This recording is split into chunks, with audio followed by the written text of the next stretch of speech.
नमस्कार दर्शक बंधु ओडिया प्रेमटी को आपण पुणी थे स्वागत। छात्र छात्री मान आसला बड़ खुशी खबर। यात्रा समय भड़ा मिल 50% रिहाती। तेज कौन रही पूरा खबर ताहा जानिबा पूर्व आम वीडियो को लाइक करी चैनल को सब्सक्राइब करिया सह बेल आइकन को दबाई दियंतु।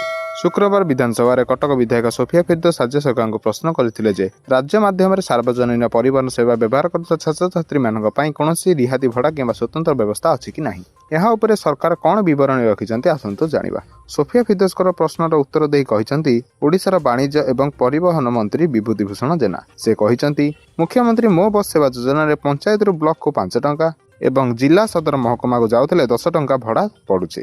ଏହାସହ ପରିବହନ ନିଗମ ବସ୍ରେ ଛାତ୍ରଛାତ୍ରୀମାନଙ୍କୁ 50% ରିହାତି ପ୍ରଦାନ କରାଯିବ ବୋଲି ଘୋଷଣା କରିଛନ୍ତି। ତେବେ ଏହା ଥିଲା ଛାତ୍ରଛାତ୍ରୀମାନଙ୍କ ପାଇଁ ଆଜିର ବଡ଼ ଖବର।